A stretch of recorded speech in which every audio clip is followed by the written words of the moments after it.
Hi, this is Free Thinking Through the Fourth Turning. My name is Sasha Stone. Original Sin and the Party of Creeps. How one of the greatest stories ever told will never be told by Hollywood. I wasn't sure I'd be able to finish the Jake Tapper Alex Thompson book Original Sin. I downloaded the audiobook narrated by Jake Tapper to listen to as I drive across the country from California to Ohio to see my daughter for her birthday. Out my window is the same running commentary of the real America I witnessed years ago that changed my mind about Trump and MAGA. And when you see Trump's name arising in unexpected places in nearly every state, from Arizona, Viva Trump, to Nebraska, to Iowa, to New York, you know something significant has shifted in this country. It felt like a secret cry for help among forgotten and abandoned Americans. I see it even now. Podcast listeners, a picture of the back of a truck, an American flag, Trump fist pump, and We the People, and a cargo container with Trump's name festooned across it. I was not encouraged by the book's first chapter, which describes a world where the Democratic Party isn't corrupt, where they don't handpick candidates, then force everyone to vote blue no matter who, where identity politics don't rule the day, and where the democratic process is allowed to play out.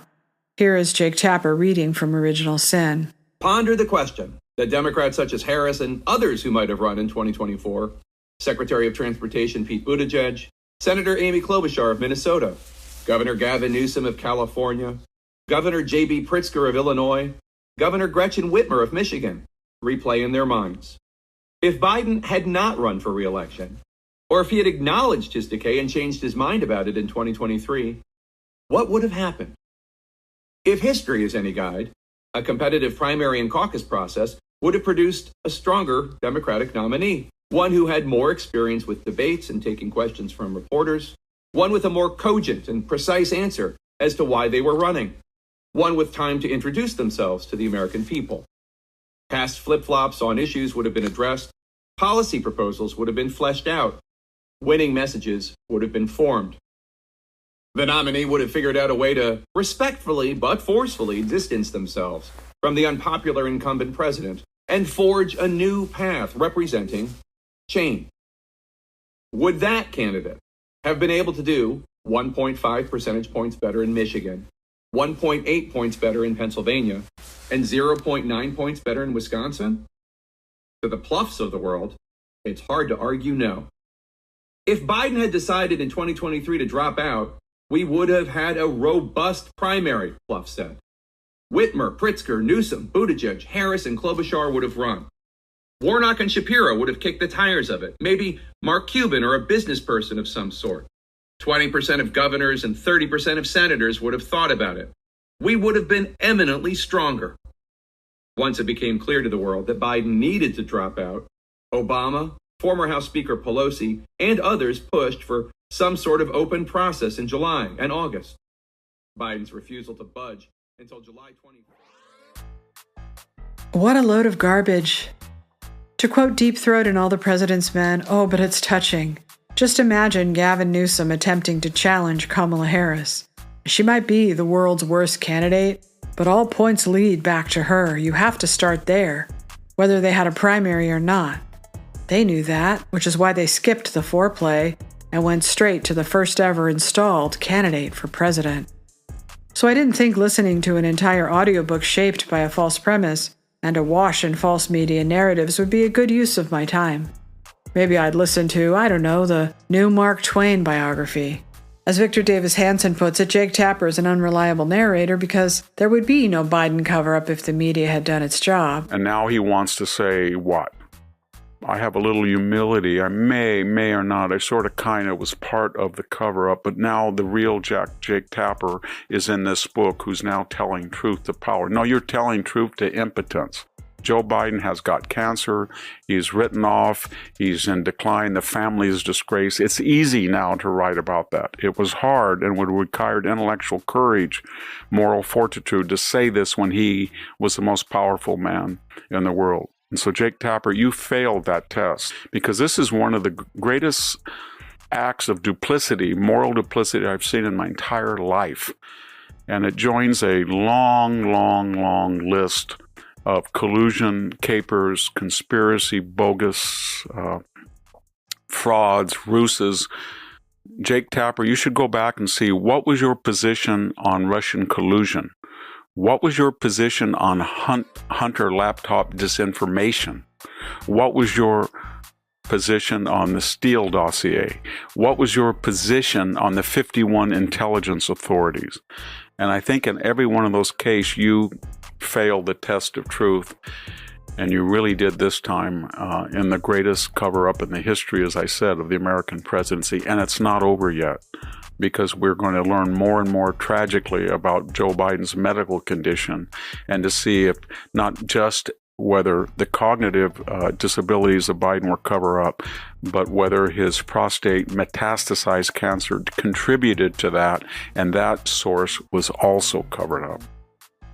Had Original Sin been written by Tom Wolfe, Gore Vidal, or even Walter Kern and Matt Taibbi, it would have been the searing indictment of a deep state plot foiled by Mr. Magoo, told with bemused irony.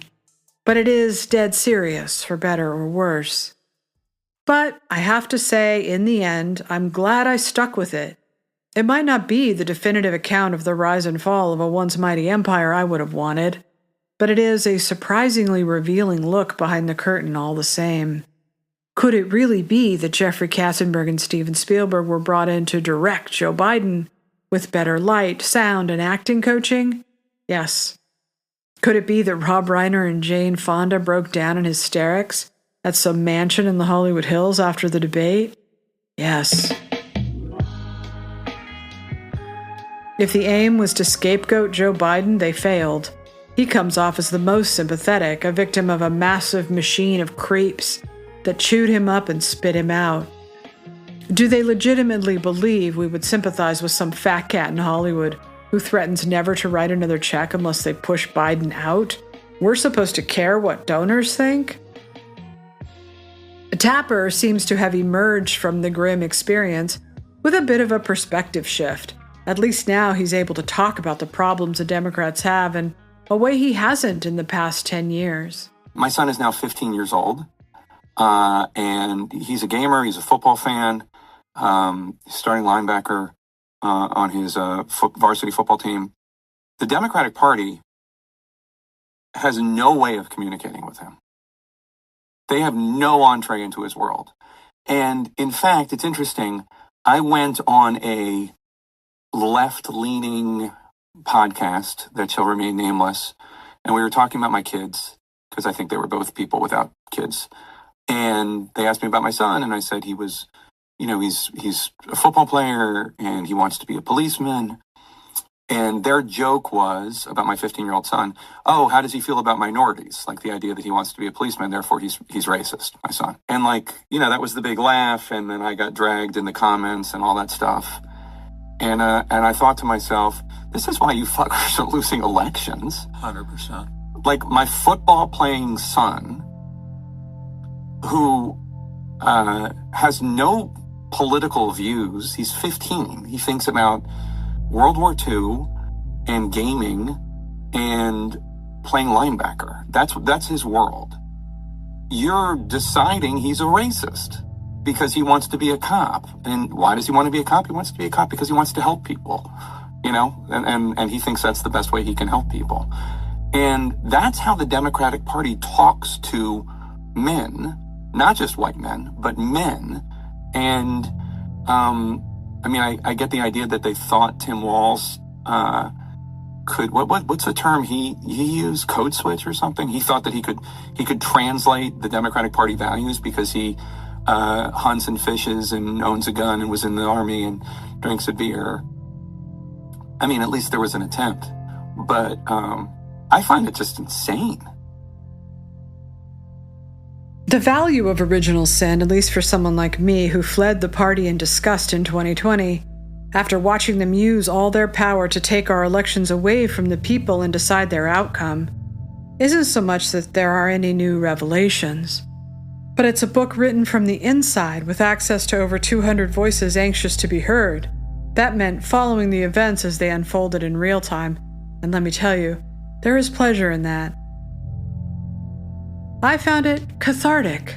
Not just because the Democrats had it coming and got everything they deserved, but for the sheer joy of witnessing the most powerful people in the world have their asses handed to them by the very democracy they claimed they wanted to protect. That George Clooney, Steven Spielberg, and Jeffrey Katzenberg were so heavily involved in the politics of the Democrats makes it all look like the Wizard of Oz, pulling back the curtain and exposing the ugly truth. Hollywood might make this into a series for HBO or Netflix, but since the co-founder and chairman of Netflix, Reed Hastings, was one of the fat cats who threatened to withhold funds unless the Democrats got rid of Biden, I'm guessing we won't get the whole story.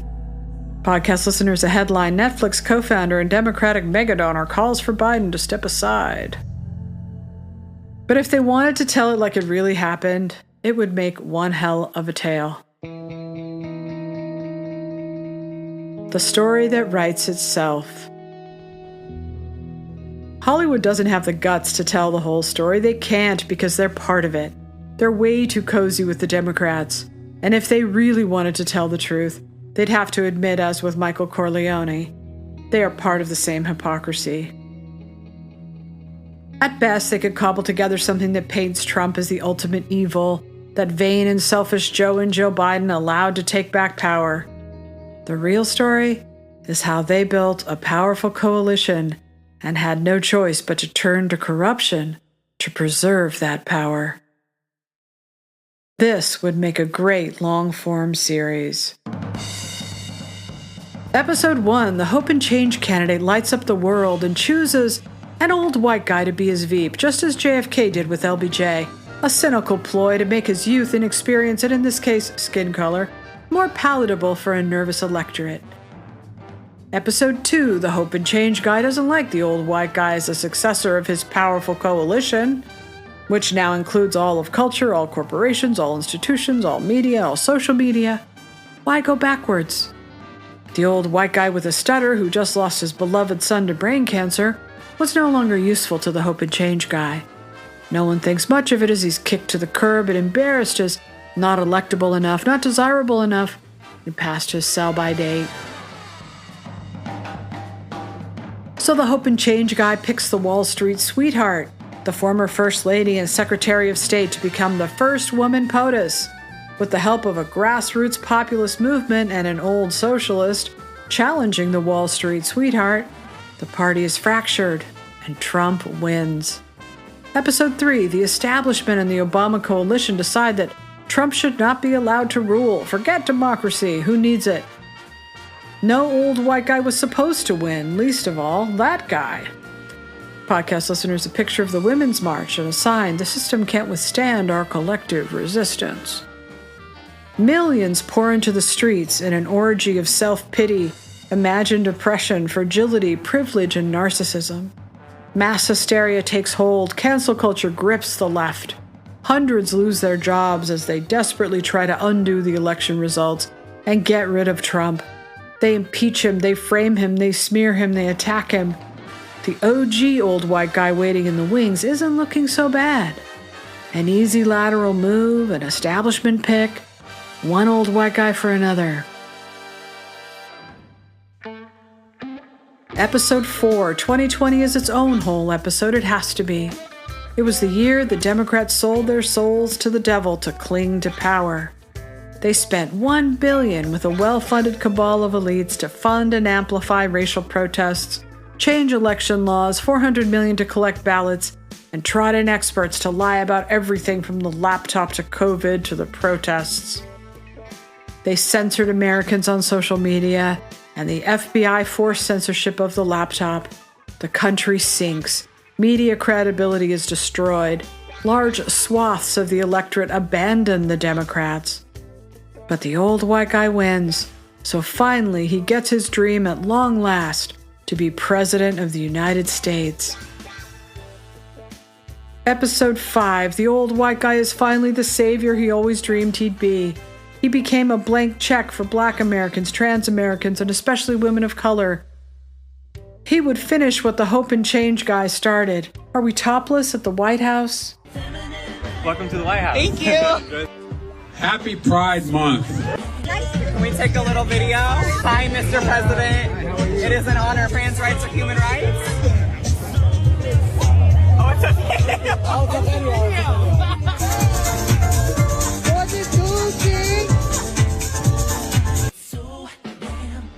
Are we topless at the White House?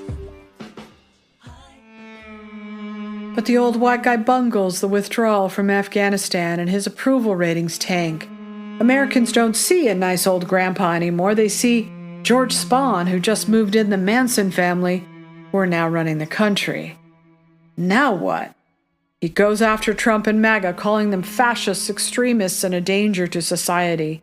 If the old white guy can't have the presidency, then no one will. For podcast listeners, a picture of Biden in his blood-red fascist speech. The old white guy isn't so nice anymore. Trump is indicted 4 times, convicted, and takes a mugshot that goes viral. They've sold their souls to the devil after all. They're not going to give up power so easily. Podcast listeners, a headline, FBI raid on Donald Trump's Mar-a-Lago residence, is the first in presidential history. Episode 6, The Final Battle. Trump teases and torments the old white guy and forces him to debate. Trump mocks him mercilessly at rallies for not knowing where he is. For Trump, beating him will be a cakewalk for anyone not sucked into the false reality pushed by the legacy media. Has become crooked Joe Biden's top surrogate, I think, because he doesn't think Biden is going to make it. That's why he's doing it. He doesn't think he's going to make it, and it won't be him so easy. He's going to have a big fight.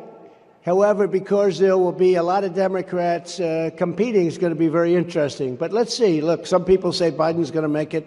Does anybody think he's going to make it to the starting gate? I mean, the guy can't find his way off of a stage. Look, here's a stage. Here's a stage. I've never seen this stupid stage before, right? I've never seen it. But if I walk left, there's a stair. And if I walk right, there's a stair. And this guy gets up. Where am I?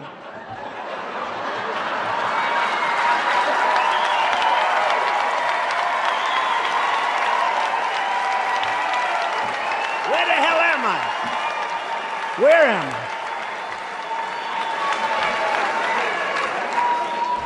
I? Nah, he's terrible. Terrible. You know, I'm much tougher on him than I used to be. Out of respect for the office, I was never like. He's the most corrupt president, the most incompetent president we've ever had. But when they indicted me, and then again and again and again, I was never indicted. Now I'm setting records. Al Capone was not indicted so much. Alphonse Capone. If you looked at Al Capone in the wrong way, he'd kill you. He was not indicted like me. I was never indicted. I didn't know. When they taught me at the Wharton School of Finance, they didn't talk about indictment. Trump and Biden debate rematch. The old white guy crashes and burns, so hard it nearly sets Rob Reiner's hair on fire. He just lost the election, Dana Bash scribbles on a note to Jake Tapper. What now for the empire that was never the resistance? And you know, that's a little bit old, that chart. That chart's a couple of months old, and if you want to really see something that's said, take a look at what happened.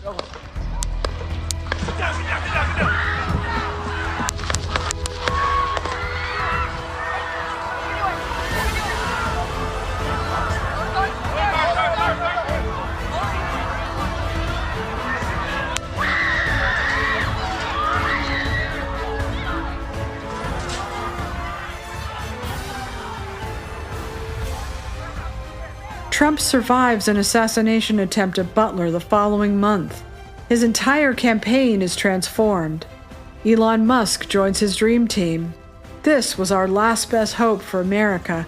We wanted out. We wanted something new. We wanted to be set free. What will we do with this moment?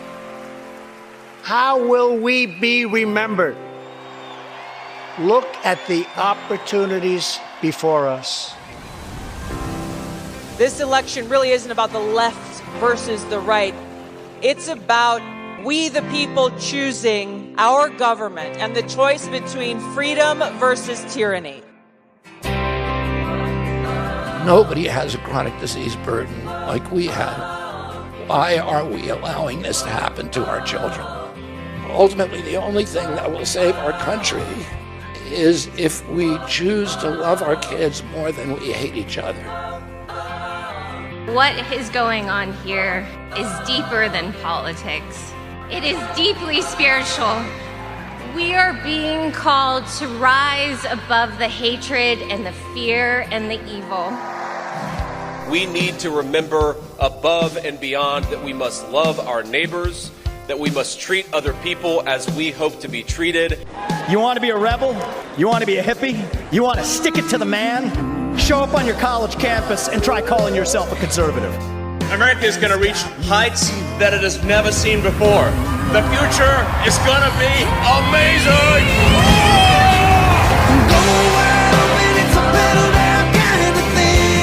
Don't you want healthy children? Don't you want a president that's going to make America healthy again? The sweet emotion raining all over me. I come to you today as a former Democrat. I will be a first-time Trump voter tonight.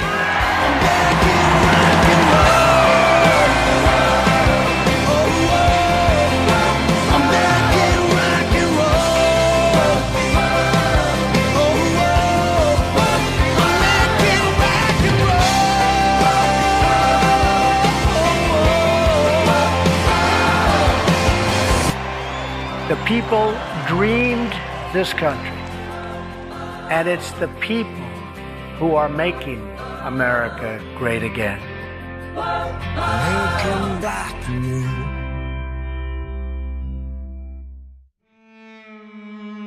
But inside the bubble, it's original sin, it's denial, it's a legacy press that lies to the monarchs, lies to their voters, sending them cascading into yet more hysteria. Please make the bad orange man go away. For the sake of democracy, please give us our utopia back. Jane Fonda, Steven Spielberg, Jimmy Kimmel, Stephen Colbert, David Simon, Jon Stewart, Bruce Springsteen, Neil Young, and Rob Reiner are all losing their minds. It's a dystopia full of aging, frustrated aristocrats who can't keep democracy down. We're about to lose our democracy, they cry. Biden will lose us our democracy, they insist. How could this be happening? Get rid of the old white guy. Get rid of him for the sake of democracy. For podcast listeners, a headline. George Clooney. I love Joe Biden, but we need a new nominee. We need a new nominee, says George Clooney. Who's we? What happened to democracy? Now the duly elected nominee, aka the old white guy, must step aside to save democracy? Yes, that is where the Democrats arrived, in their pitiful last gasp to salvage and preserve their power. They cynically install the woman of color because they know all points lead to Kamala Harris. Their flock will fall in line as they always have. Push him out, push the old white guy out, in a palace coup worthy of a fading, useless, self-serving monarchy on the brink of collapse. Trump wins again. We see the old white guy grinning in the Oval Office and having the last laugh. They used him, they lied to him, they flattered him, then they kicked him out, all because they were exposed and couldn't hide the truth anymore. Former President and President-elect Donald Trump and Joe Biden met for nearly 2 hours today in the White House in a cordial meeting. They shook hands and sort of talked back and forth. We were only very briefly in there, didn't get to say much or hear much. We heard President Biden call Trump both former president and Mr. President and President-elect before he finally settled on Donald. And he said that there would be a smooth transition. And Trump was sort of very gracious. They shook hands, and Trump said that politics could often sort of be a bad world, but it wasn't today, and that this was very positive. And he said, thank you, Joe. And he said that the transition would be as smooth as it could be. I think that it was a little bit different from 2016 when Trump first came to the White House as president-elect with Obama and seemed a little bit sort of nervous and subdued. This time, he seemed to be more in his element. He seemed to, he's coming back to a place he knew pretty well. But he was also sort of very gracious and didn't really get into sort of the back and forth with Biden at all. As the scene fades to black, we see a close-up on Jake Tapper lying in bed, working it all out. Holy shit, he thinks. Someone has to tell this story. He picks up the phone. Alex, hi, it's Jake. Was wondering if we might talk. I mean, come on, it's Ishtar Part 2. It writes itself. Telling the truth can be good news. Telling the truth is a bad idea. Telling the truth is a difficult problem. Telling the truth is a scary. Telling the truth is a scary predicament. Telling the truth is a bitter herb. Telling the truth is a dangerous tunnel. When you get out of that tunnel, you've got bitter a black herbs. life ahead. Forget herb. I never heard of a hit that had the word herb in it. Telling the truth is a dangerous Dangerous. Telling the truth can be dangerous. What? Danger. Telling the truth can be danger. Telling the truth can be dangerous business. Telling the truth can be dangerous business. Why?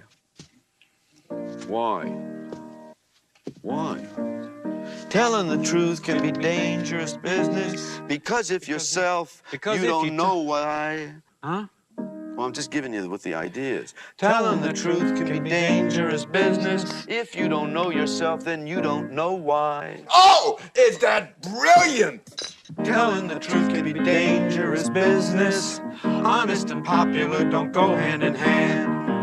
If you admit that you can play the accordion, no one will hire you in a rock and roll band. But we can't sing our hearts out. Do I think you should read Original Sin? Absolutely. It might not be the whole truth. It might be spin for the Democrats to regroup and recover. It might be reputation laundering for the media. But for me, it was an early Christmas present, if only for the delicious pleasure of watching them squirm as their corrupt plot to cling to power unravels. I can't think of anything more satisfying than that. Original Sin proves two things. The Democrats are creeps, and they got exactly what they deserve. Somewhere in Iowa, 8 p.m.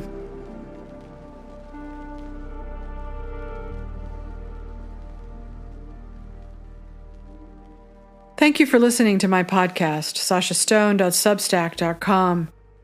I'm on the road and I'm posting some of my travel logs, at least I posted one, for paid subscribers. And if you like my work, please consider becoming a paid subscriber, which you can do over at Substack. And thank you for all your support. Thank you for listening and for your patience. I hope you have a great weekend. And remember, to thine own self be true.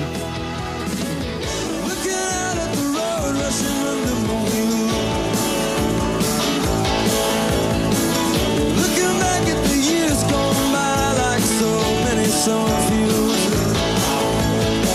65, I was 17, running up 101. I don't know where I'm running now, I'm just running on.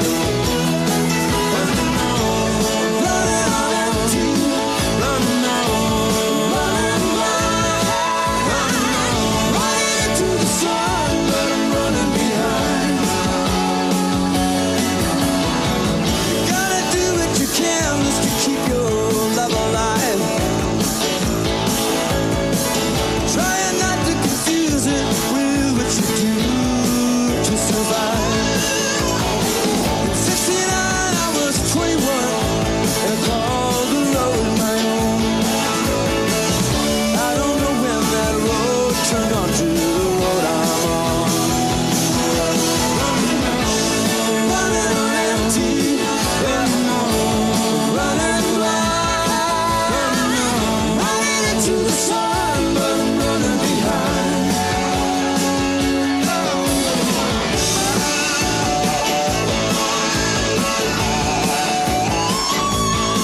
fuel.